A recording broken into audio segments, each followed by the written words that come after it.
Good morning guys. Ayan, ako lang yung gising. Tulog sila lahat. Alam niyo ba anong oras ngayon? 6:30. Pero hindi na ako makatulog. So, bumaba ako dito sa kusina. At saka tinignan ko dito sa walang katao-tao kasi kami lang. Alangan naman may tao. Kayo. Sadot. Ayan. So, ang gagawin ko ngayon, maglakad-lakad ako doon sa labas. Para ma-exercise naman. Punta tayo sa labas. Dito. Pagkatapos, ayan, mag-almusal tayo. Ayan. So, ang ganda. Wala pang araw kasi 6:30 pa ng umaga. So, ayan, maglakad-lakad muna ako at mag-exercise. Ayan. Walang mag-isa dito, guys. Ayan, mag-exercise si Inday. Dito ako sa labas. Diba? Sige, mag-exercise tayo. Ayan, maglakad-lakad muna ako ganito para yung mga katawan, mga binat. Kaya lagi na lang nakaupo. Naghiga. Ayan. Kunting exercise lang ba? Pero mainit.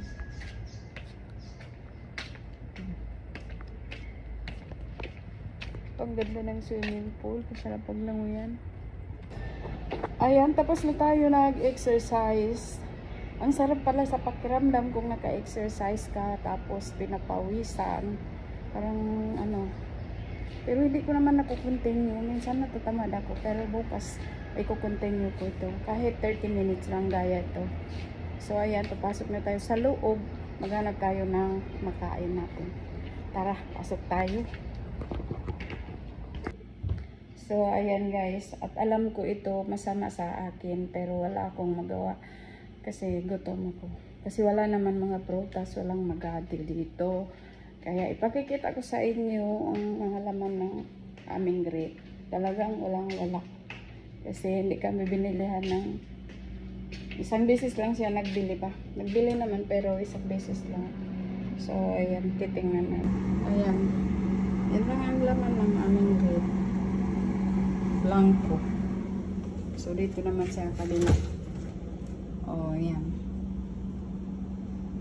Pati yung brown bread. Wala na brown bread. Tapos, ang dami natapon kahapon ni benzene na bread kasi expired na. So, yan, no choice talaga ako kahit kailangan ko kumain din. Yan, almusal tayo guys. Ito yung ating almusal. So, baka magtaka kayo, bakit ang kinakain ko ganito na diabetic ako. Wala na po akong magawa kasi walang magadi. Kaya, no choice, kailangan ko kumain kaysa hindi. Pero hindi naman ito yung pagkain ko na araw-araw ganito. Kasi by the way, wala pala dito yung mga amo namin, mga kabataan. Ilang lang kami dito natira sa bahay, hindi na ako nakasama sa kanila sa travel. So, yung tagaluto namin, binilihan lang kaming manok. Wala na, iba manok lang. Tinapay, expired na yung kadamihan. So, tinapon na ni Vincent. So, ito na lang yung natira.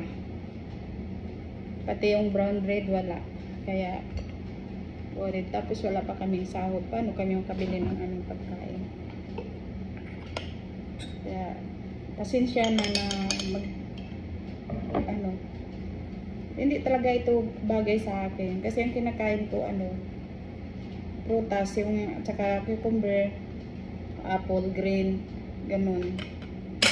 Magkain naman ako, pero hindi nang araw-araw, paminsan-minsan. So, ito, kumain talaga ako kasi wala. Hanap-hanap ako, puro blanco.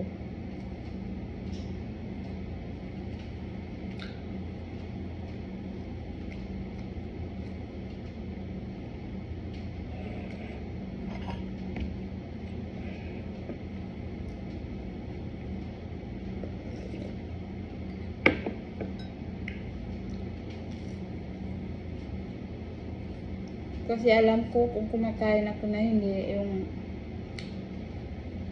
para sa diabetic. Yung mga matataas na sukal. Talagang tataas agad. Kasi nung isang gabi, pataas pababa yung ano ko. Palang permanent. Hindi kagaya dati yung kinakain ko. Halos prutas, apple at cucumber, tapos yung brown bread, tapos itlog, linagang itlog, isa. Ganun. Tapos hindi din ako na nagkakanin. Maganda yung takbo ng sugar. Pero pag ganito, sigurado ako. Tataas naman to bigla.